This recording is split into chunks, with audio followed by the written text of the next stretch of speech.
Kursk region of the Russian Federation could change the very nature of the war between the two states. We do not know how prolonged and successful this attack will be at this moment. Currently, will the Ukrainian armed forces be able to secure and hold the strategically important territory of the Kursk region in the near future, or is this a temporary raid that will eventually end with the withdrawal of Ukrainian military forces from the territory of the Russian Federation? However, the informational effect of such an invasion already significantly exceeds the results of a possible military operation, and it has a potentially devastating impact on the region as a whole. The inefficiency of the Russian state machine has become clearly evident, as well as the lack of preparedness of the Russian security structures to protect the state border, the inability of the local Russian authorities to ensure the evacuation and safety of the civilian population, and the complete and absolute failure of the Russian leadership to plan issues related to the strategic security of the border with a country with which Russia has been engaged in a full-scale war for 2.5 years. Up until this point, Ukraine had never declared the very real possibility of actually invading the sovereign territory of its neighboring country, Russia. Indeed, truly, if there were individual such incursions, for example, into the territory of the Belgorod region of the Russian Federation, they were usually in fact associated with Russian volunteer units within the Ukrainian army. Indeed, these incursions were actually carried out by Russian volunteer units within the Ukrainian army. However, now, the possible involvement of Ukrainian troops is being discussed in Kyiv, as President Volodymyr Zelensky reminds that the war has come to the country from which it was directed towards Ukraine. And in the West, it is widely believed that Ukraine has the sovereign and legitimate right to act on the territory of the aggressor, to defend itself against the aggressor on its own territory. And this is indeed the very new and very significant characteristic of the Russian-Ukrainian war, and indeed important for the Kremlin to consider the necessity of ending hostilities, sitting down at the negotiation table, and seeking a compromise with Ukraine and the West. It is essential that people in Russia also reflect on the consequences of the war.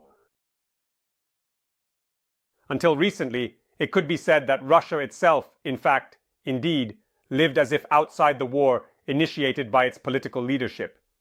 In reality, the citizens of Russia, of course, do not live as prosperously as they did before this war.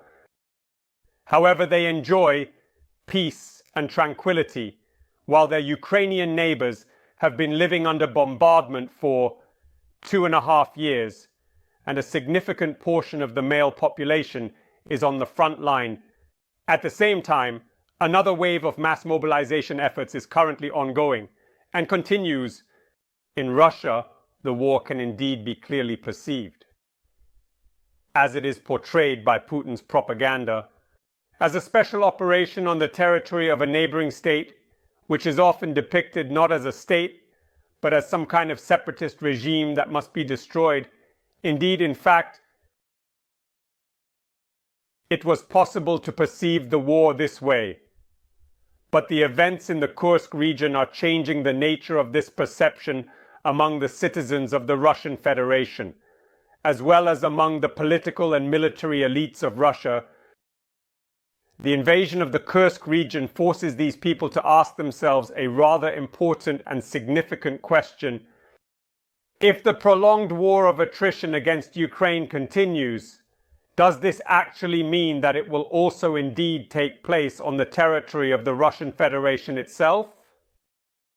Will this also be a parallel war of attrition against Russia itself, and perhaps its economic and demographic resources?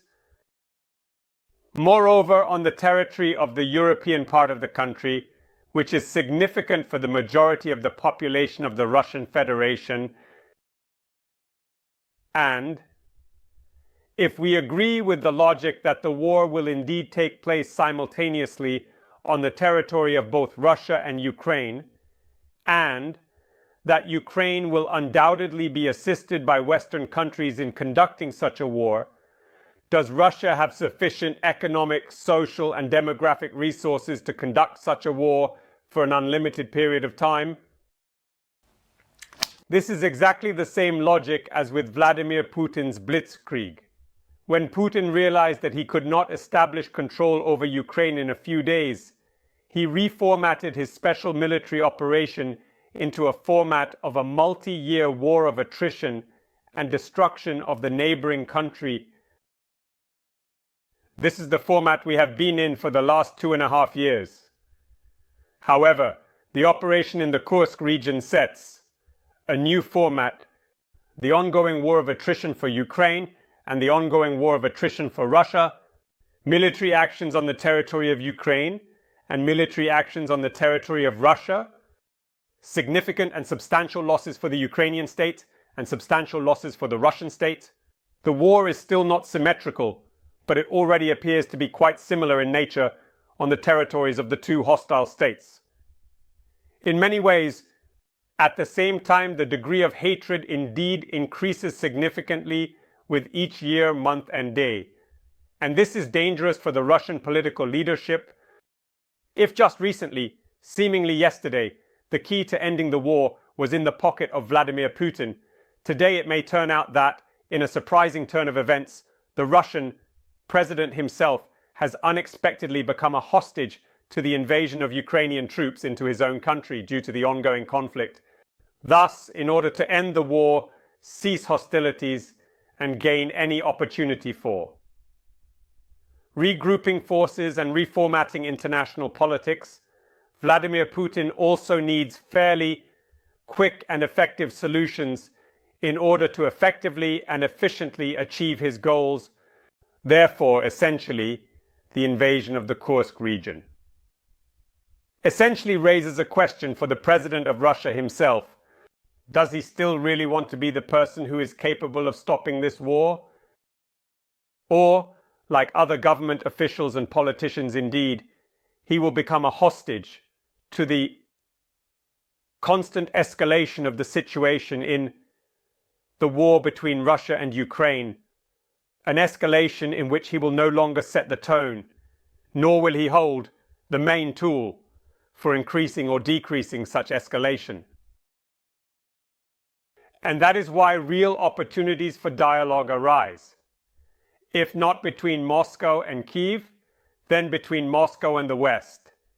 If not in the coming months, then in the coming years of this exhausting confrontation. Thank you, dear friends. Please subscribe to this channel and help spread the word and share it with your family. Subscribe to the channels on Patreon and buy me a coffee that. Promote this product. Good luck.